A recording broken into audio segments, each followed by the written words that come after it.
नाज़रीन, सियारे जी मुंद अचण सां पली, पालक ऐं साग जे बापे में वाध थी वेंदी आहे। पोरितनि जो चवणु आहे त सियारे जी मुंद में पली, पालक ऐं साग जो वापो वधी वञे थो।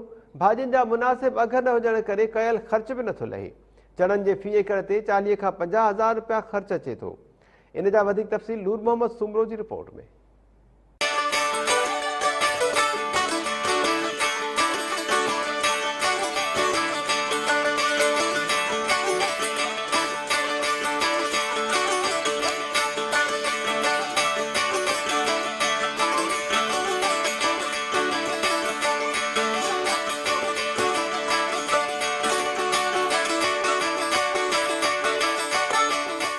सियारे जी मुंद शुरू थींदे ही सिंध में पली सिंध जे सकाफ़ती तामनि में शुमार थिए थी। चणनि मटरनि जी पलीअ सां गॾु सरियां जो साग सियारे जी मुंद में सिंध जे सकाफ़ती भाॼियुनि तौरु शहरनि तोड़े ॿाराड़ीअ जे इलाइक़नि में वॾी तवजो जा मर्कज़ बणियल हूंदा आहिनि। सिंध जे मुख़्तलिफ़ शहरनि तालकनि तोड़े ज़िलनि नवदेरो, लाड़काणो, रतोदेरो, डोकरी, बाडराए, कंबर, शहदाद कोट, मीरो खान, वगण, नसीराबाद, वाराए समेत सिंध जे शहरनि तोड़े ॿाराड़ियुनि में पली ऐं साग जी भाॼीअ खे तमामु घणो पसंदि कयो वेंदो आहे।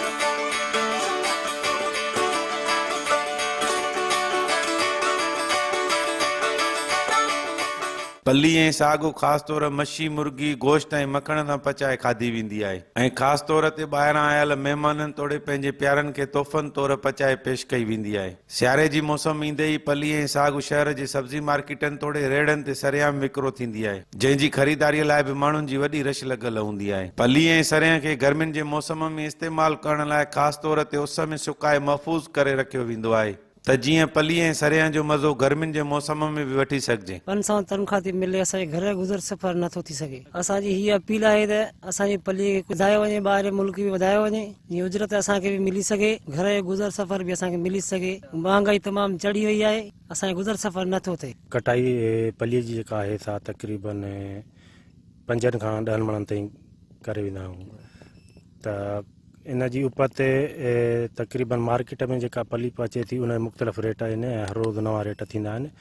ऐं हिन मज़दूरनि जी जेका आहे सो इन्हनि खे असां 500 रुपया इन में ख़र्चो ॾींदा आहियूं। हिकु मज़दूर खे तक़रीबन 4 या 5 मज़दूर हूंदा आहिनि, इन्हनि खे 10 खां 5 मणनि जी कटाईअ में। पली ऐं साग जी भाॼी इंतिहाई लज़ीज़ थींदी आहे। पली आम तौर ते मुख़्तलिफ़ अघनि में विकिरो थींदी आहे, जेका ख़ासि तौर ते पालक सां मिलाए पचाए पेश कई वेंदी आहे। सियारे जी मौसम में ख़ासि तौर ते पली राति जे वक़्तु पचाए खाधी वेंदी आहे ऐं राति जो पचायल पली सुबुह जो चांवरनि जी मानीअ खे कड़क करे मखण सां बि वॾे चाह सां खाधी वेंदी आहे। पली ऐं सरियां जो साग सिंध जे सकाफ़ती खाधनि जी सौगात आहे, जेका ख़ासि तौर सकाफ़ती ॾींहंनि में मचु कचहरियुनि तोड़े तक़रीबन में पचाए महिमाननि खे पेश करे सिंध जे सकाफ़ती खाधे तौरु इस्तेमालु कई वेंदी आहे। असांजी पली आहे सिंध जी सम्झो त सकाफ़त बि आहे। असांजो ख़र्चो जेको आहे एकड़ जो 40 खां 45-50,000 ते अची थो वञे ऐं हिन जी उपत 1.5 लख खां पौणा 2 लख रुपया आहे ऐं असांजे सिंध में थिए थी। पर इन मां मक़सदु जीअं हारियुनि खे बि फ़ाइदो थिए ऐं ज़मींदारनि खे बि फ़ाइदो थिए, त हिन खे पूरे पाकिस्तान में ऐं पाकिस्तान खां अलावा बि एक्सपोर्ट जो हिन जो ज़रियो कयो वेंदो, जीअं असां हारियुनि खे ऐं ज़मींदारनि खे तमामु घणो फ़ाइदो मिले। कि देसी खाधा आहिनि। पहिरें नंबर ते बुसरी ऐं ॿिए नंबर ते असांजी पली मच्छी आहे। असांजा हीअ पली असांजे इलाइक़नि ताईं महदूद आहे। असां पंहिंजे सिंध हुकूमत खे इहा अपील था कयूं त महिरबानी करे हिन सिलसिले खे अॻिते वधायो वञे, त जीअं ज़मींदारनि खे उन्हनि जे कुड़मियुनि खे बहितर नमूने सां जेको आहे त उनजी उजरत मिली सघे ऐं उहे तरक़ी जी राह ते गामज़न थी सघनि। कॾहिं दोस्त जन हिते ईंदा आहिनि, असां उनखे सकाफ़ती खाधा पेश कंदा आहियूं।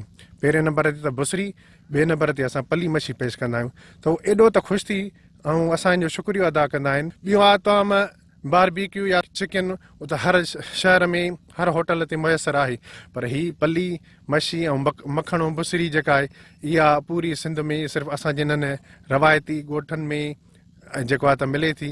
बाक़ी हिन वक़्तु ताईं सिंध जे ॿियनि शहरनि मां मुकमल तौरु ख़तमु थी वई आहे। रिक्वेस्ट रखूं था सिंध हुकूमत खे त हिन सिलसिले खे वधायो वञे पूरे पाकिस्तान ताईं दुनिया लेवल ताईं त जीअं हिननि जी बहितर उजरत थी सघे ऐं बहितर ज़िंदगी गुज़री सघे। पली ऐं सरियां जो साॻु ॿाहिरियनि मुल्कनि में बि सूखड़ी तौरु मोकिलियो वेंदो आहे। पली साॻु ऐं सरियां जी पोखी कंदड़ ॻाल्हाईंदे चयो त सिंध सरकार असांजे सकाफ़ती पली साॻु ऐं सरियां खे हथी वठाए त जीअं ॿाहिरियनि मुल्कनि ताईं असां पली साॻु ऐं सरियां जो कारोबार करे वधीक नाणो कमाए सघूं। नूर मोहम्मद सुमरो, टाइम न्यूज़, नौंदेरो।